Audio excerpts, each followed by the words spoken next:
Welcome, everybody. We've still got some folks trickling in from the waiting room, but we'll go ahead and get started here. Feel free to leave your camera on if you want. We just ask that you make sure to leave your microphone off. So welcome, everyone. My name is Katie Auney. I am the Chief Development Officer and Assistant Dean for External Relations for Merrill College. This is the first of our Career Week virtual panels that we are doing. This one focused on sports journalism careers. So I hope that you join us for the other ones that we have this week. Tomorrow, also at 1 o'clock, we have alum Carla Correa will be doing a resume workshop. She's the Deputy Director of Early Career Programs for the New York Times. And she did that program for us last year as well. It's an excellent workshop on how to do your resume and your cover letter. And then on Wednesday at 12:30, we have a panel on careers in social media and audience engagement, which should be really interesting. That'll be moderated by faculty member Alex Piles.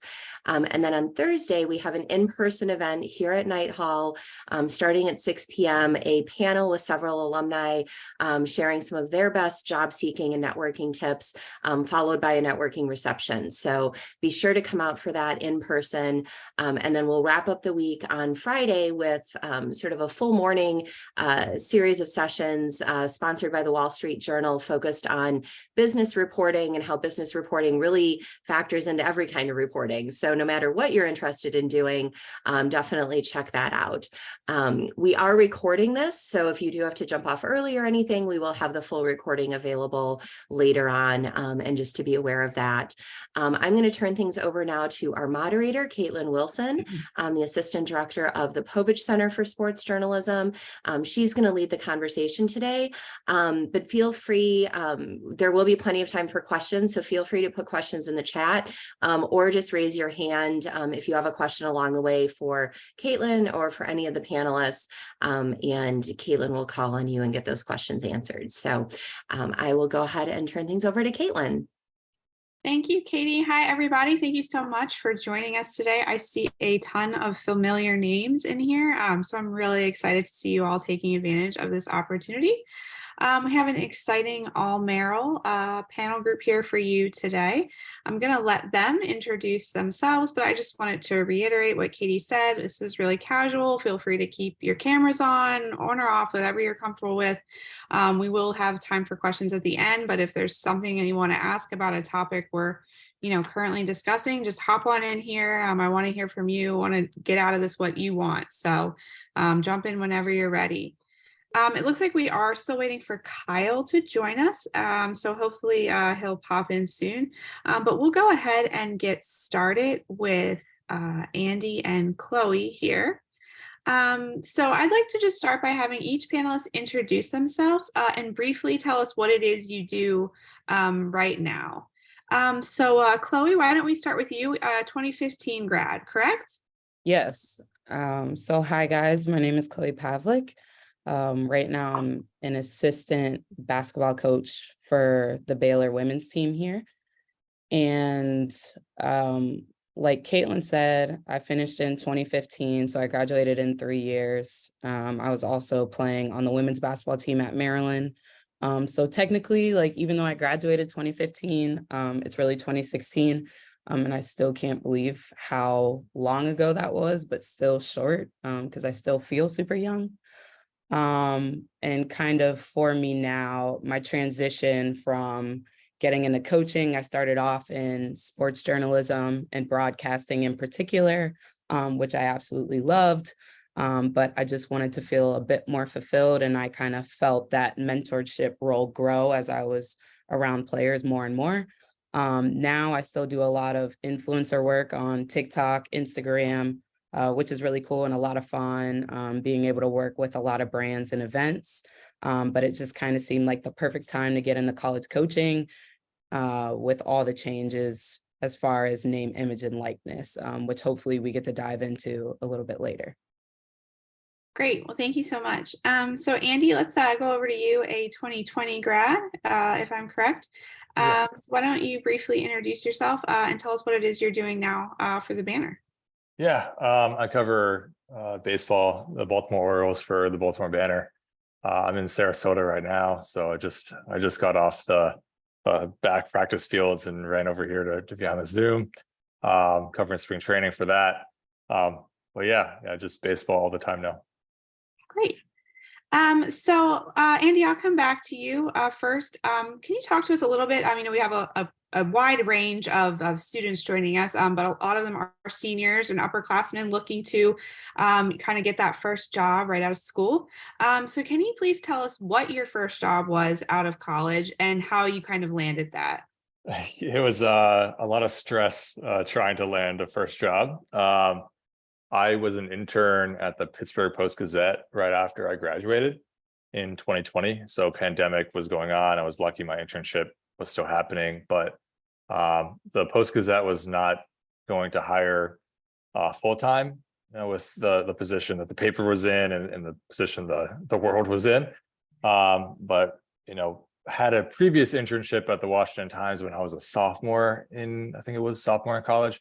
And that helped me. I got a general assignment sports reporting job there like a month or two after my internship ended in Pittsburgh. So I had a little bit of time where I was kind of sitting in my parents' basement wondering what am I going to do with my journalism degree, but it all worked out. But yeah, I think I applied to a lot of places and I heard back from very few of them, just kind of the nature of things. But you keep I made sure to individually email editors on my own, don't just send the application through their portal, but send a follow-up with clips that you like, with how you would approach the job, like tailor a cover letter exactly to that job. Don't just have a standard one. So that's what I tried to do, and I got lucky enough that I got a job, and then since then I've moved from there on to Mississippi for a little bit, and now in Baltimore covering baseball. That's great. Thank you. That's some good advice there. Chloe, let's go to you. I know you mentioned it a little bit briefly in your introduction, but if you could expand a little bit on just, kind of what you launched into right out of Merrill, and how you landed that job. Yeah. So I think it was my senior year, actually, I had started an Instagram account with one of my friends just based on a passion. And it just caught a lot of traction. Brands started reaching out to us. And at this time, we're two young kids, just trying to figure it out. And people would make us offers as far as buying an Instagram account. And this was before like Instagram really got popping. I don't know how else to explain it. It was like Instagram just started getting video. So it was a different time. And we were like, people want to pay for an Instagram account, like we weren't thinking it as far as a business, right? We were just like, this is fun, it's cool, and we enjoy doing it. So let's keep doing it. So we tried to get advice, but obviously, our parents all worked different jobs. We're like, you can't make money off of social media. And we're like, yeah, mom, but they're offering us this money. And they're like, it's probably not real. It's probably a scam, right? So, they didn't have any advice. So we would reach out to all these people on LinkedIn to just see if they could help us. But obviously I needed a job, I needed money. So I took a graduate school internship with UConn and worked with the UConn women's basketball team and realized I just wasn't super passionate about getting into coaching right away. So I quit and I had no money, had to move back home with my mom. And every day I was posting on the Instagram account, but I was going to, at that time, it was still called Paul Brown Stadium, but where the Bengals play. And I was practicing shooting stand-ups every single day. And I'd send out my reel. And at that point in time, I thought I was the next Oprah, but I'd get feedback like, hey, you look like you're being tortured. I don't know if broadcasting is the thing for you. And I realized I wasn't the typical broadcaster. At that time, I wanted to throw in more personality. I wanted to give my opinion versus just giving the facts. So I started posting on the Instagram account, just my own take and doing my own thing. And like I said, that started gaining traction, and a company that's called Overtime, which how I describe it is like the ESPN's Next Generation. They made an offer to buy our account for $60,000, and we thought we were rich, but lo and behold, $60,000 was nothing to them. But with 2 kids that had no money, we thought we had made it. And now, looking back at that business decision, it was really dumb. But like I said, when you're first starting out, you're just figuring it out, and there's no blueprint, and people can give you advice. But the things you're doing at times, sometimes no one or even the people you're getting advice from have ever done it. So it's a lot of it is just trial and error. Great. Yeah, no, thank you. And since we are still waiting here for Kyle, I'll jump in a little bit too and just talk about how I landed my first job out of school. I too, like Andy, graduated and was very stressed and lived in my parents' house and didn't know what I was going to do, and applied all sorts of places, local papers and things like that. And then I actually was reached out to by an organization called Patch. They're still around, not as big as they used to be, that does a bunch of local news. And they actually found a project that I did at Merrill.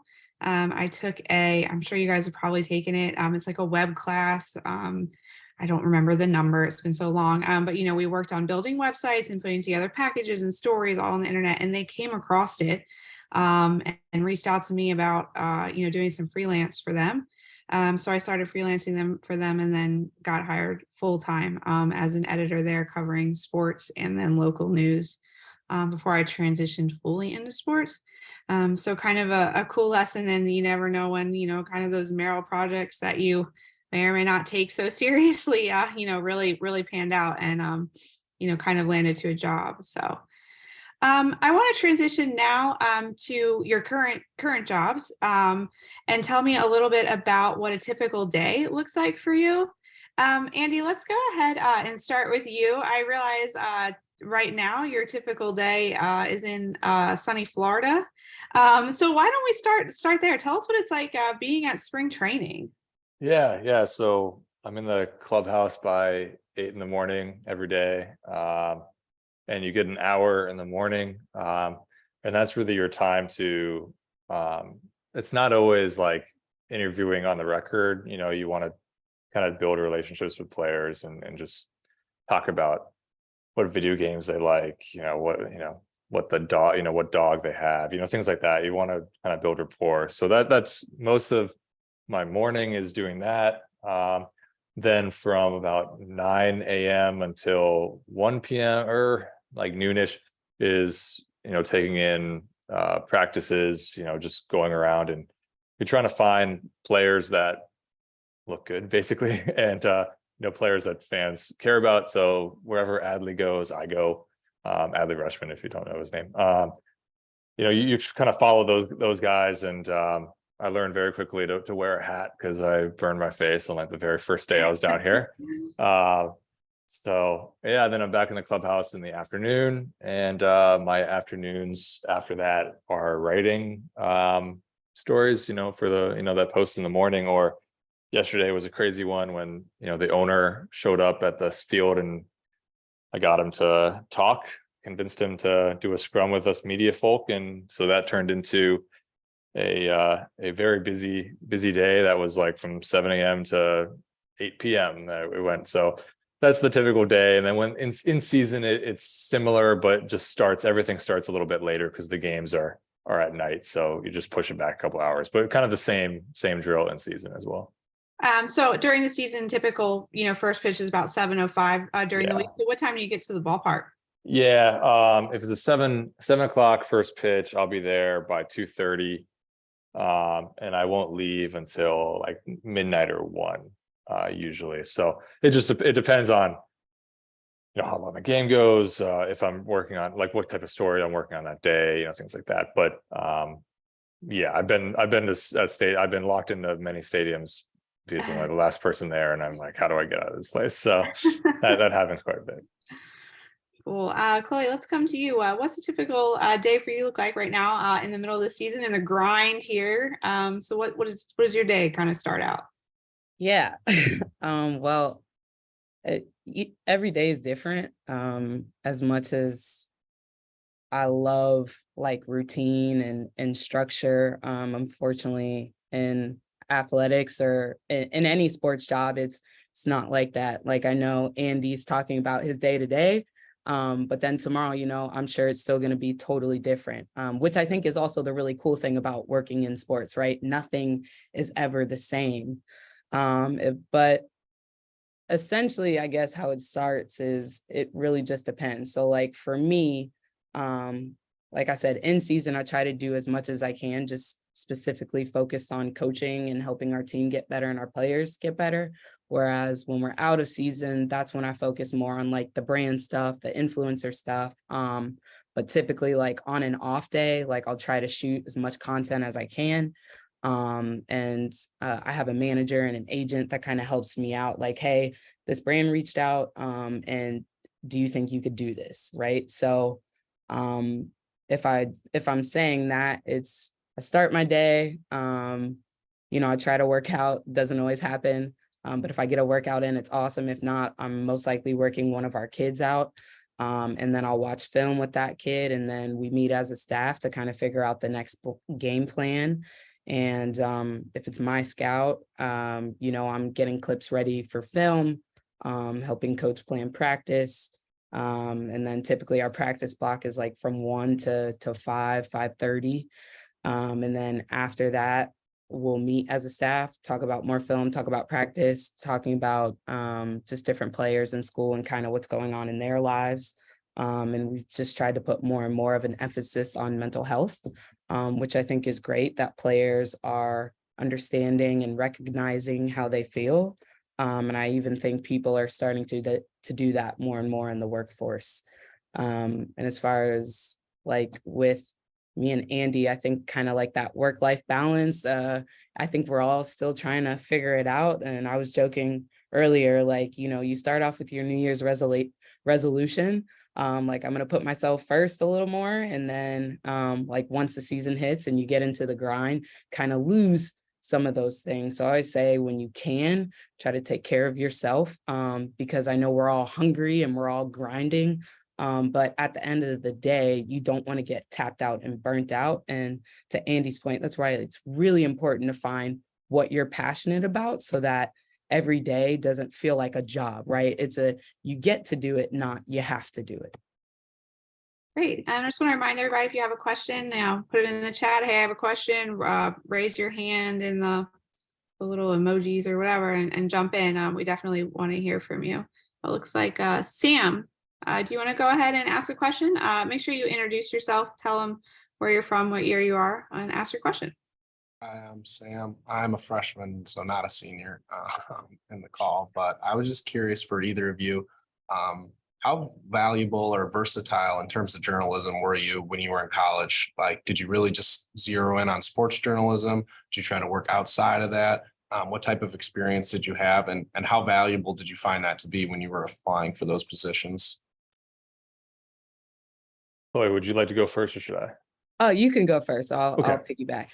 Yeah, well, hey, Sam, we met each other a couple of weeks ago, but yeah, I did sports throughout as like the focus, but sports is so much more than a win-loss. You know, I think, you know, yesterday, you know, the entire thing I wrote about, you know, it was like a 1,000-some word story, was not one bit of it was about sports. It was about contracts. It was about the lease of the Camden Yard Stadium. It was about the change of the Merrill Stadium Authority leadership. It was about the Masson lawsuit against, you know, from the Nationals and Mid-Atlantic Sports Network. Like that's sports. You know, like, and I'm sure Chloe can agree. Like, there's so much more to sports than just a game action nowadays, especially that it's you know, in college, you know, I covered Jordan McNair's death, you know, for the Diamondbacks. So that was kind of my first real experience of hard news reporting. Learned a lot. And I think it was incredibly important for my development to learn how to cover hard news and how to cover it with empathy and accuracy. And yeah, I mean, every single day of my job, there's news aspects to it, you know, and I think it can't be overstated, especially in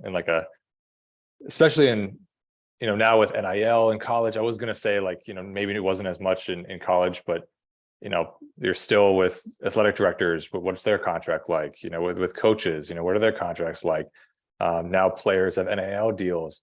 I cover a professional league that has, millions of dollars on every player.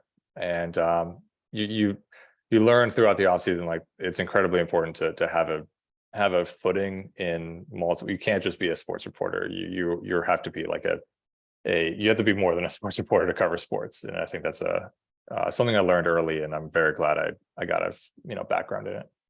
Good. Chloe? Yeah, I mean, Andy, I feel like you hit it. What he's saying is too, right? Like you can learn a lot in classes and you can learn a lot in school, right? But he got real life experience by working for the Diamondback, right? And a situation happened that was, of course, tragic, right? And you don't expect that, right? When you sign up to work with the Diamondback, you're not thinking, especially when you're in school, that something like that is going to happen, right? But him having that experience, right, took him to a whole different level that he couldn't learn just by taking classes, right? He got out there, he's doing the work. And I think that's the most important thing. So whether it's internships or it's tagging along with someone that you want to do what they're doing or you want to figure out more, I think the coolest part about you studying sports journalism, and especially for you, Sam, right? You're a freshman right now. And I don't know, Andy, if you could agree to this, but maybe like for me, I saw sports journalism as a freshman as one thing, like I was going to be a sports analyst, right? On ESPN, on Big Ten, wherever, and I was going to cover basketball. Okay. But I have so many friends that also studied sports journalism that now they do nothing with sports, right? Like it's totally different, right? So even though this may be your path and maybe you feel like this is your passion right now, what it's going to open you up to, right, is really getting outside of school, trying to get real world experience and just understanding like you're going to learn a lot in your classes and from your professors, but you got to go out and do the work and figure out what you're passionate about. Great. Dylan, I see you have your hand up. I'm going to come to you in just a second. Chloe, I just want to follow up here. You mentioned internships, and Andy, you mentioned the Diamondback. So I just wanted to hit you up real quick and let both of you share what you did while you were here at Merrill, what internships you did, and what, if any, campus media outlets or you were kind of involved in. Andy, I know you mentioned the Diamondback. Chloe, I don't know if you were involved in any other, but we can start with you, Chloe, this time. What did you do while you were here at Merrill? Yeah. So didn't have a lot of time to do a lot because I was in sports. And I'll tell you guys this, I'll never forget it. My junior year, I can't remember what professor it was, or maybe they had a speaker. He came in and he talked about, he had a chance to hire the student athlete or the other candidate that had way more experience, and he chose the person that was way more experienced. And as a student athlete, I was like, wow, I don't have a lot of opportunities. I don't have a lot of chances to get these real world experiences because I can't miss practice, right? I'm here on scholarship. But my first internship was with Comcast Sportsnet in Bethesda. I'm pretty sure that no longer exists. But Christy Winter-Scott, who's a great local reporter, and now you probably see her covering Wizards. She covers all types of sports. I reached out to her one day, and I don't want to use the word harass, but I was a pest. And I said, hey, Christy, I need an internship. Can you help me with an internship? If I don't get an internship, I'm probably never going to get a job. And so I worked at Comcast Sportsnet, and it was interesting because it was a humbling experience because as someone who wanted to be talent, I thought that I was going to be with Christy Winter-Scott. I thought I was going to be with David Aldridge at that time, like spending all the time with them, like working on stand-ups, getting out there. And it was really, I was learning about what every other person does in the control room, right? Learning how to find stories, cutting clips, capturing content, right? Which kind of sparked my passion for social media. So I did that. And then the other thing that was the closest to real life experience was Viewfinder, because it was the only time where I could really get out into the field outside of not being able to do more and more internships. So Andy probably has can probably attest to things a lot better than I can. I don't know if better, but I definitely I had more free time than you did, I think, to do internships. Yeah, I got to school as a freshman and immediately was gunning to get on the Diamondback. Didn't happen first semester, but I was able to, with Testudo Times, get my foot in the door with a campus publication. Covered volleyball, which was a great experience. Learned so much just about, how to basically be a reporter. I had done stuff in high school, but as a more of a full-time gig, on a beat full-time was great. I can't recommend highly enough getting involved in a campus media outlet. If that's, I guess they don't call it Left Bench anymore, but whatever it's called now. Testudo Times, the Diamondback. I quickly went over the Diamondback because I was passionate about newspapers and that kind of writing, and ended up as sports editor my junior and senior years. But so that was a great experience. But kind of like I think there's something to be said about pestering, like Chloe mentioned, is for the outside of school internships.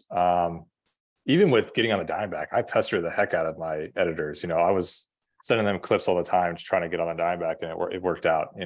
Don't be like too annoying about it, but you try your hardest. And yeah, with outside of school, my first boss was Caitlin at Pressbox.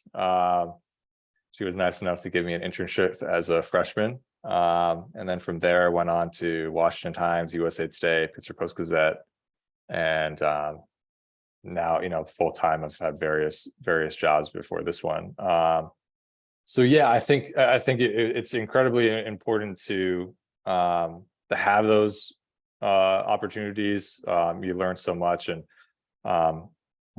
it's tough to get an internship without having clips and stuff from like a campus publication to kind of back up that you can do it. So I would really recommend, especially if you want to do beat writing, get a beat with Terp Central or the Diamondback or something. Like go cover a team and learn everything there is about that team. Learn the third string shortstop and what his background is, because there might be a phenomenal story to tell about that kid. That's the things that will set you apart.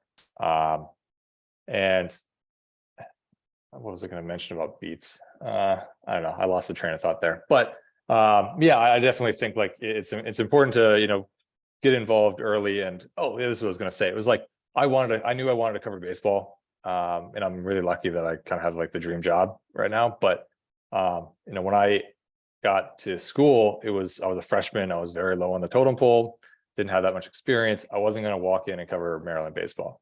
And, my junior, senior years, I covered basketball and football, kind of what everyone on the Diamondback would want to cover. I couldn't do that as a freshman because I didn't have the experience.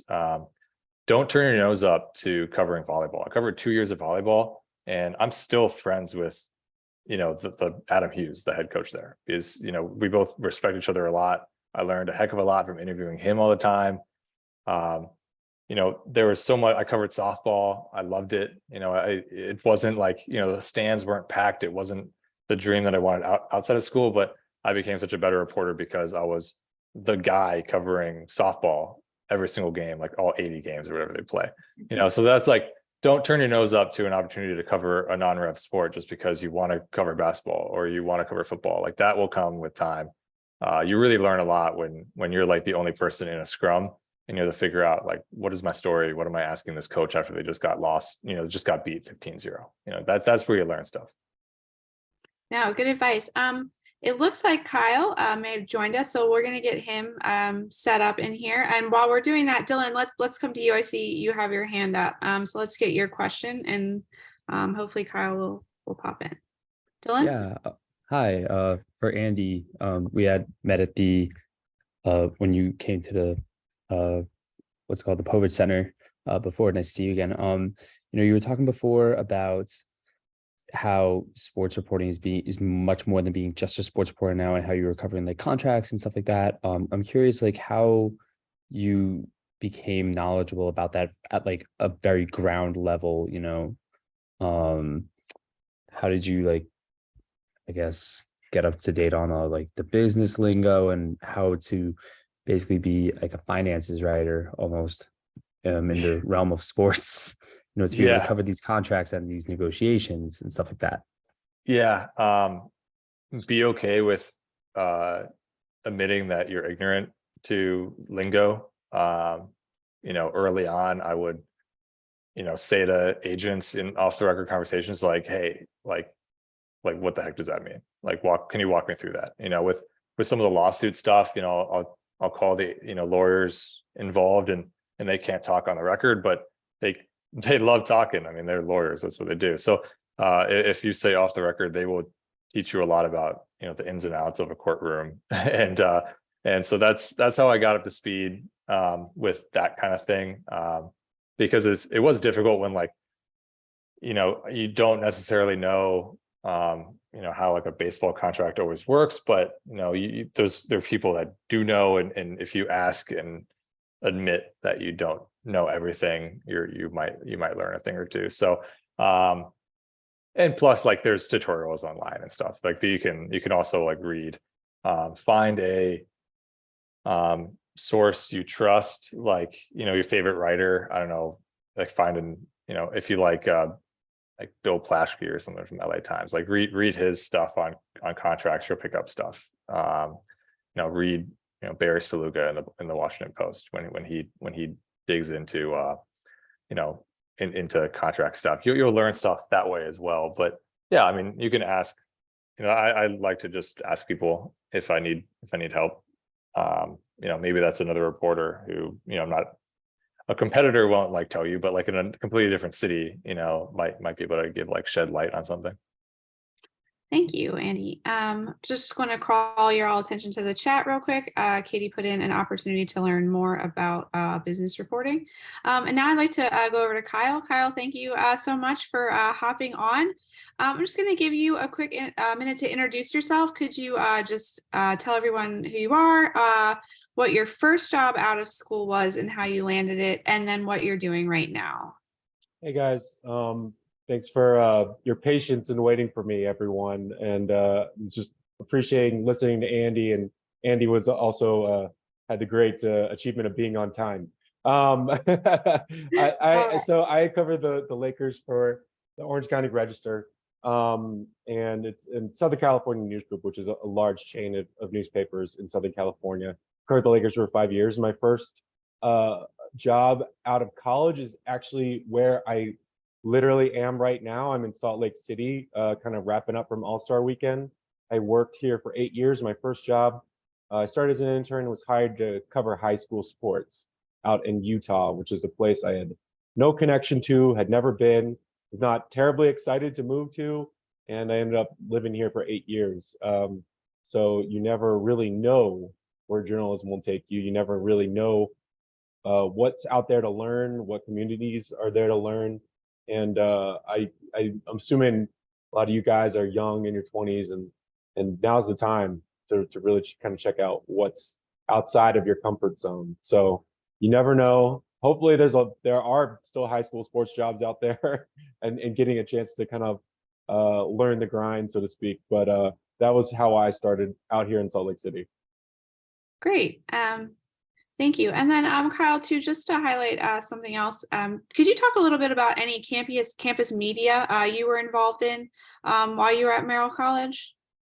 Yes, I worked for the Diamondback, and I actually, it's a little funny, I did not cover sports of the Diamondback. I did news, I was a news editor, and I was managing editor my last year at Maryland. I also worked for a string of local papers at the time called the Gazette, doing high school clerking, which is another job I'm not sure if that still exists, of taking phone calls on Friday night and saying, hey, what was your score in this basketball game? Tell me everyone who scored in this basketball game. So me, Robert Klemko, who now works for the Washington Post, on their news desk, I believe, or enterprise desk. And he and I would answer phone calls on Prince George's County sports on Friday nights. So that it was a very glamorous time in our lives. Not really going to frat parties, just learning what 15-year-olds had scored in a basketball game. I don't knock it. I did it too. I worked for the Gazette when I was in school. Doing the same work, and then I covered football for them. So good opportunity. Chloe, I want to circle back to you because I think you have a little bit of a unique perspective here to talk about. Baylor women's basketball gets media attention. I'm sure you see your players interacting with reporters. I'm sure you're protective of some of your younger players. Could you talk a little bit about what it's like being covered, how these players handle that, and any advice you can give from the opposite side there?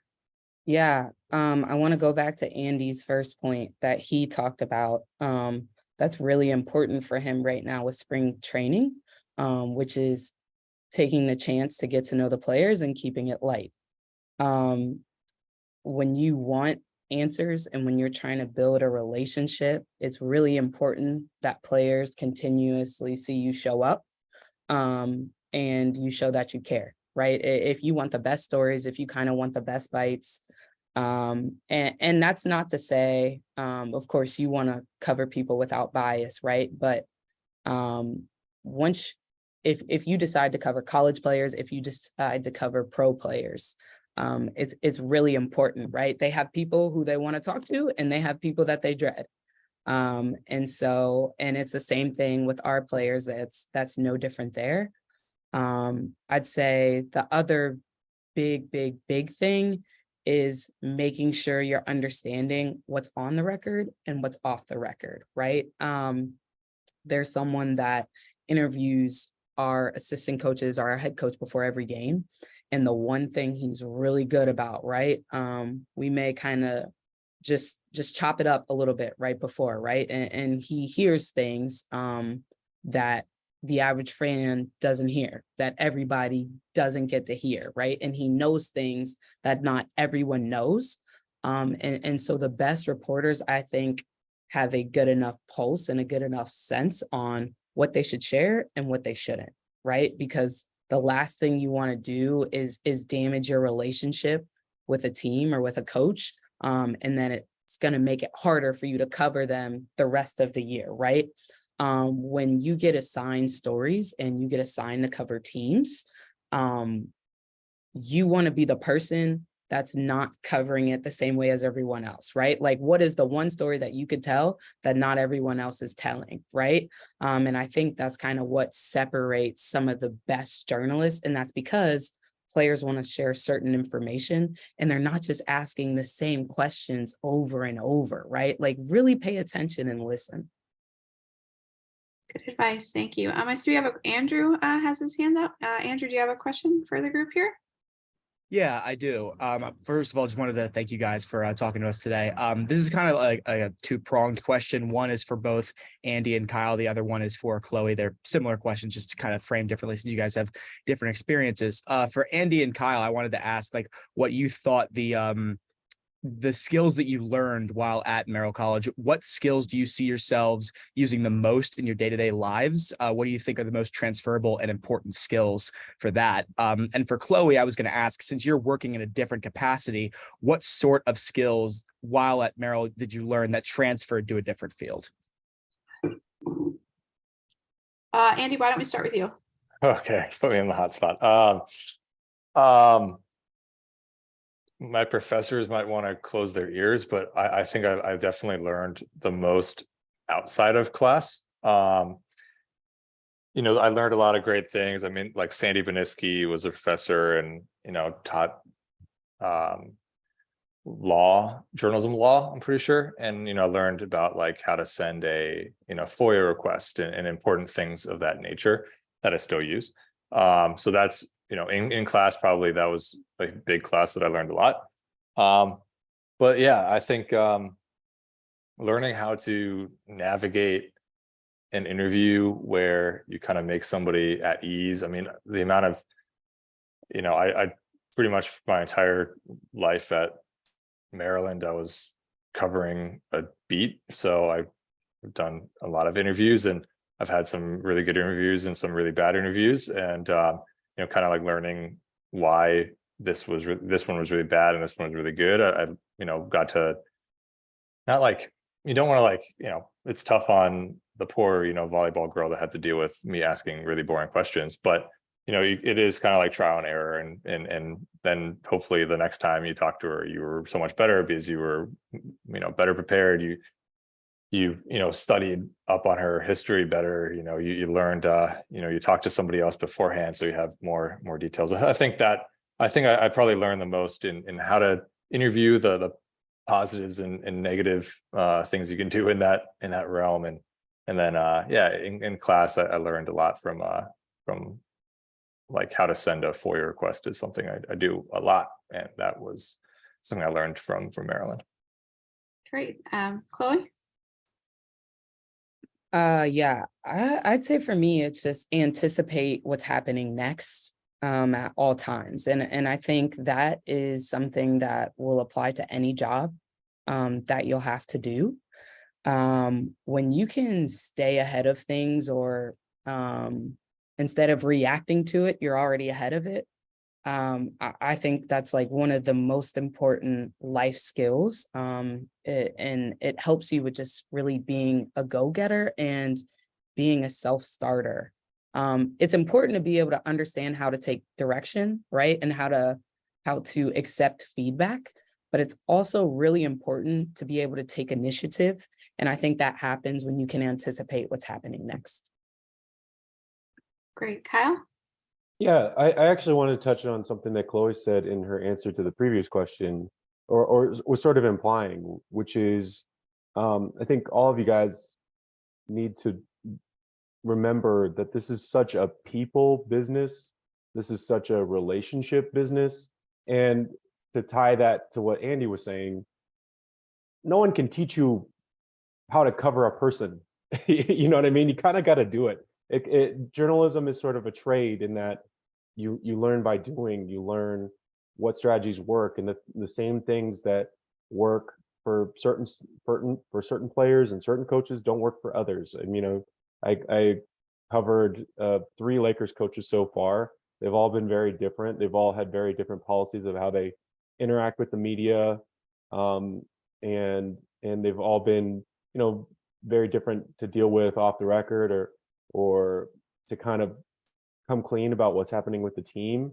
And I think what's important is just remembering, there are demands on you that are going to be an editor saying, write this story, or I need you to write today, and I need you to write this, write that, or if you guys are doing video, I need you to produce this, produce that. But what's really going to make you successful is not looking at your work by what you have to create, but by looking at your work by the primary parties you got to talk to in any given story or any piece of work that you might do, and how to navigate those relationships. And then remembering who your audience is, who you're writing for at all times.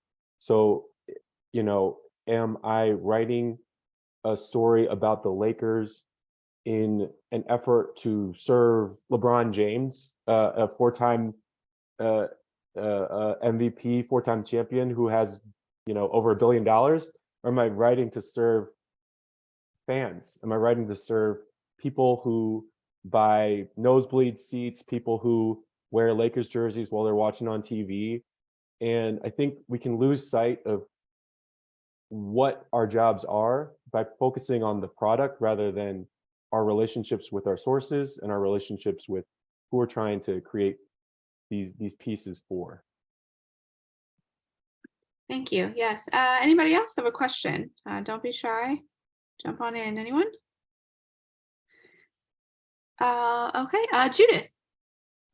Hi, I'm Judith. I'm a junior here. I guess my main question is, what strategies are there to basically meeting your deadlines or being done quickly at your deadlines? Because I feel like that's something I'm still working on.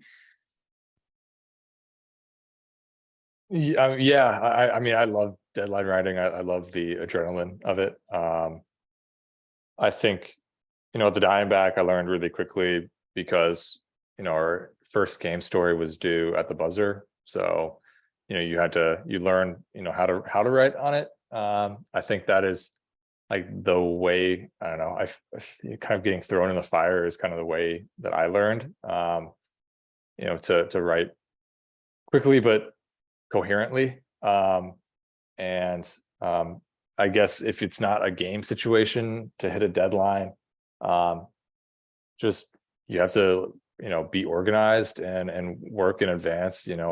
Frequently, if I'm under a tight deadline to turn something around, during an interview, I will jot down the minute mark of certain quotes that like I know I'm going to need for this story. So instead of transcribing the entire thing, when I'm on a tight deadline, I can just go to that minute mark and get the quote that I need and pop it in, and then I can go back later and transcribe the full interview.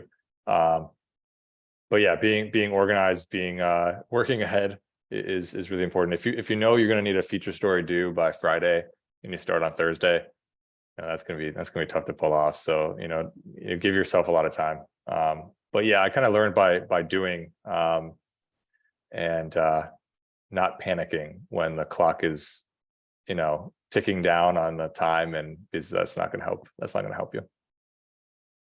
Thanks. Yeah, and jump off of that.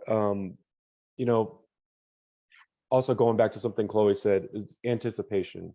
Like, and if you're deadline writing for a game or an event, you can kind of set up for yourself a list of, hey, these are the stakes of this, and these are the associated. If for my life, it's like if the Lakers win, they're X closer to playoff contention. They are, this is, a 5-game losing streak, the longest losing streak of the year. And you can kind of preset notes where you say, okay, if they win, this happens. If they lose, this happens. If who's hot right now on the team has LeBron scored like 25 points in 5 straight games? Would that continue? And like you can create a sort of a matrix of like, okay, these are the important points I need to hit if I'm deadline writing off this particular event. Sorry, I feel like I cut you off, Caitlin. I apologize for that. Oh no, Chloe was just had to go. So I was just saying goodbye to her as all. No, great, thank you. Any other questions? Just put your hands up, guys. Kyle, I wanted to come to you to talk a little bit about your unique experience during COVID. You had to kind of adjust to life inside the NBA bubble. What was that experience like? How did it challenge you? And what did you learn from just that crazy time, that you've kind of taken with you and are able to implement still today? Yeah, it was an absolutely crazy time. It was a crazy making time. I stayed 90 days in Florida at Disney World, which is even less fun than it sounds because we were sort of in one of the hotel areas where dentists will have their annual convention or wherever. But I think what I got out of that maybe applies to you guys is one thing that is important in our business is this idea that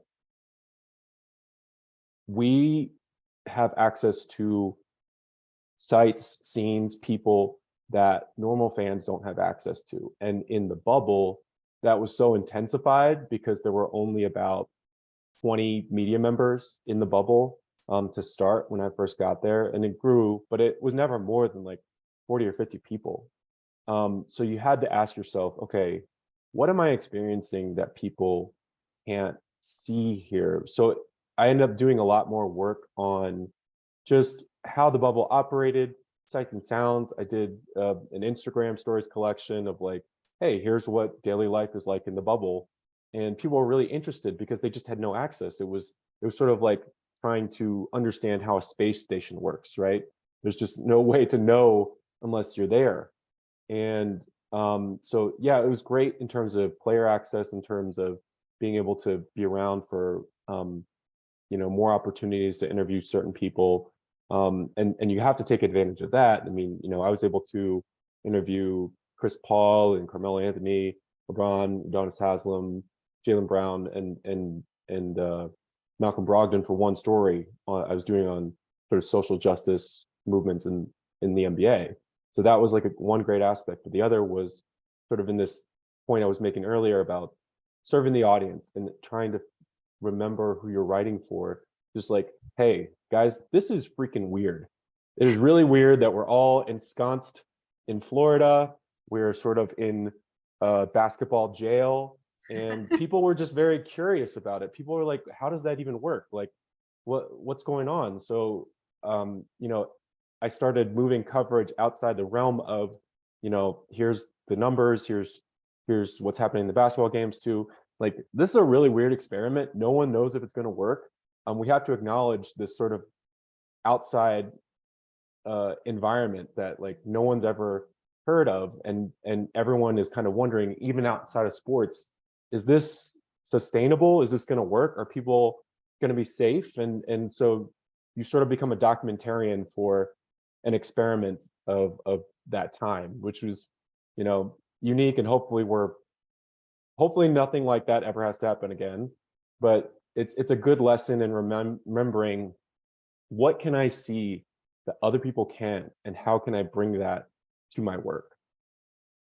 Great advice. Last call here for questions. We have a few more minutes left. Let's see. People popping up. Henry, you have a question? Yes, my name is Henry, and I'm actually a upcoming freshman for the University of Maryland.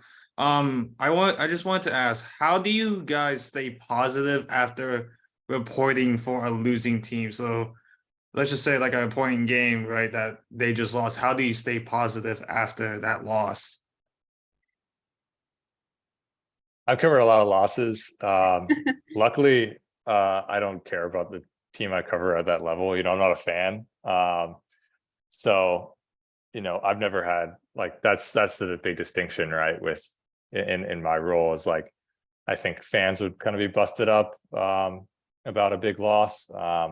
But as a reporter, there's always that separation in terms of, what my job is and what their job is, and not job, but I guess role in the team. So there's definitely a separation to it. And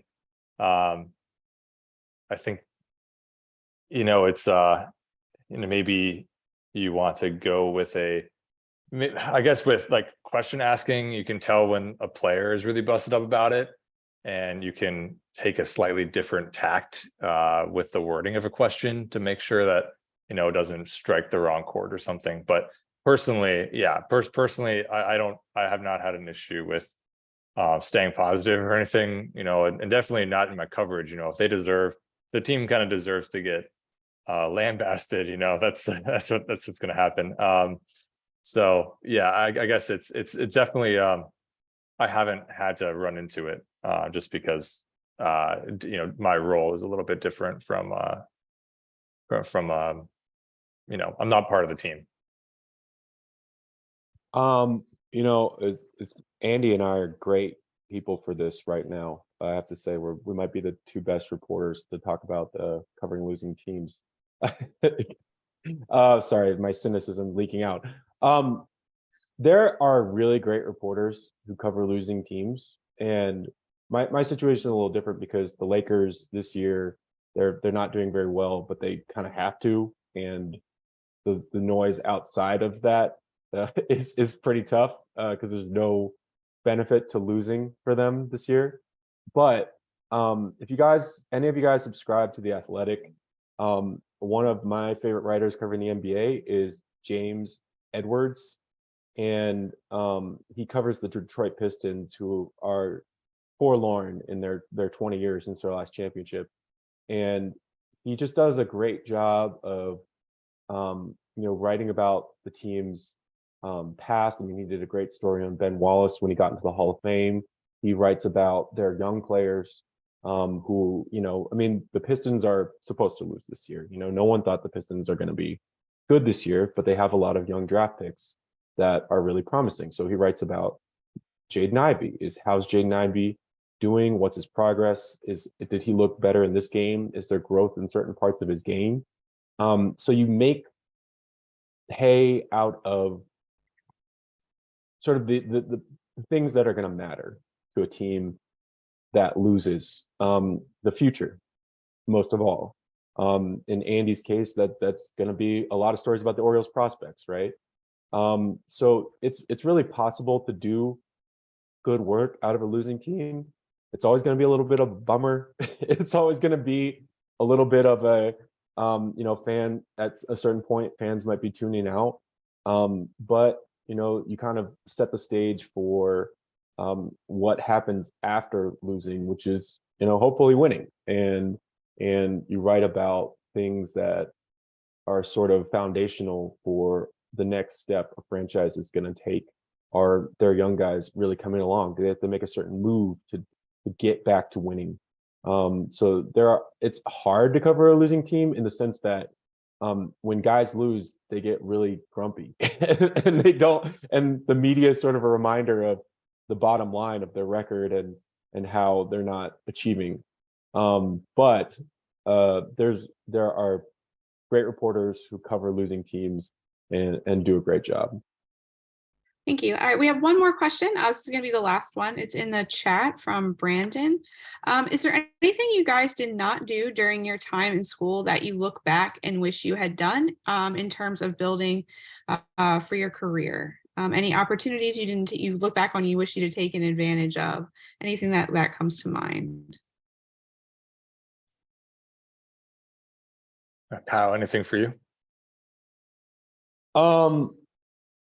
No, I don't know. I mean, I honestly sometimes I look back at the time at the Diamondback and how many nights ended at 1 a.m. or 1:30 a.m. and so like, oh, maybe it would have been nice to have like a little more fun with my friends.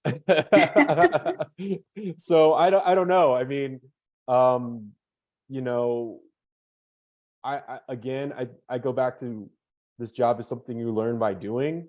And like, I think it's important to get those experiences of work in college. I think I also ascribe to something Andy said, which is learn the most outside the classroom. But I mean, don't be in such a rush that, you don't enjoy what you guys are doing. I mean, it's pretty awesome time, right? I mean, it's pretty awesome time and you're never gonna have opportunities like that again. And I think maybe the way you can think of it is just sort of create memories of how fans, like your friends, interact with sport. Because at a certain time, when you get in this business long enough, you watch enough games, you can become a little numb to the day-by-day results of like, okay, well, the Lakers just lost to the Oklahoma City Thunder. Like, okay, it's there's 82 games on the regular season schedule.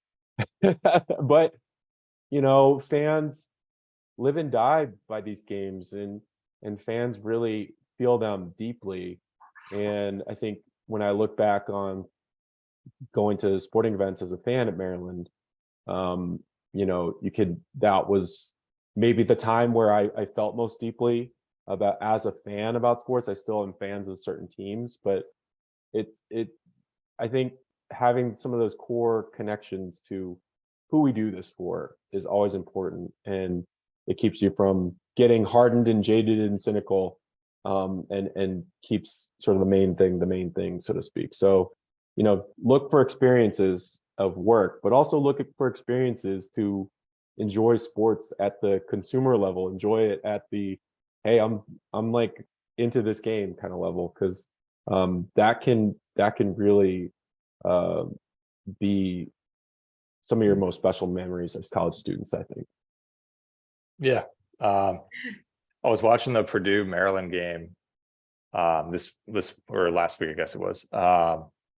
And they stormed the court, the fans, and I thought to myself, like, I never went to a tailgate when I was at Maryland, never stormed the court or anything like that, because I was working in the games like the entire time.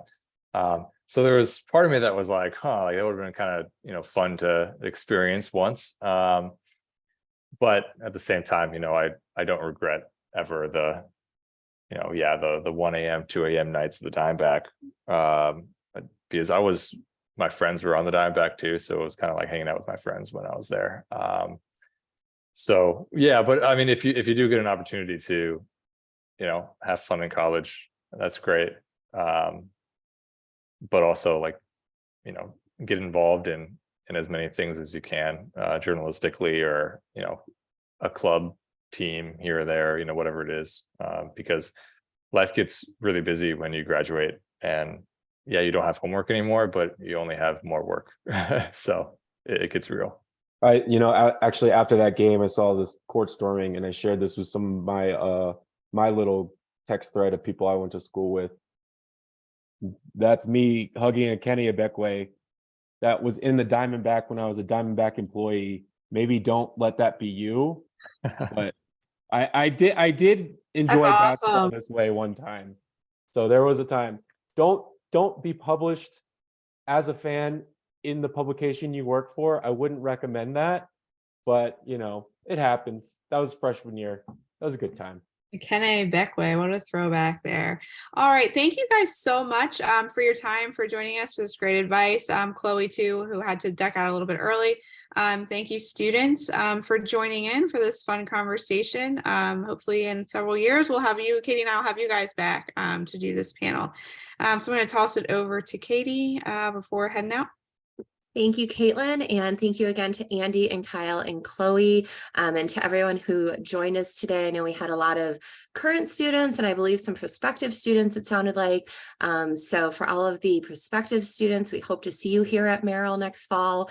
And current students, I put in the chat the link again to the page that has the registration information for everything else that we have coming up this week, which I'll just do a shout out again for those who may have joined late. Tomorrow at 1 p.m. we have our resume workshop with Carla Correa from the New York Times. Wednesday at 12:30 p.m. We have a session like this talking about careers in social media and audience engagement. Thursday evening at 6 p.m. we have an in-person panel talking about job seeking advice, networking, followed by a reception down in the atrium. And then Friday again is the half-day program sponsored by the Wall Street Journal that is focused on business reporting and how it factors into sports reporting and another number of other areas. And the lunchtime speaker for that is the president of the Baltimore Ravens. So definitely not to be missed. And that is also in person here at Knight Hall. So the link I put in the chat, go ahead and check that out. And thanks again to everyone for being here today. And thanks to Caitlin for moderating, and to Andy and Kyle. We really appreciate you guys taking the time to share your experience with all our students and prospective students here. So thank you, everyone. And we will see you at the next program. Take care.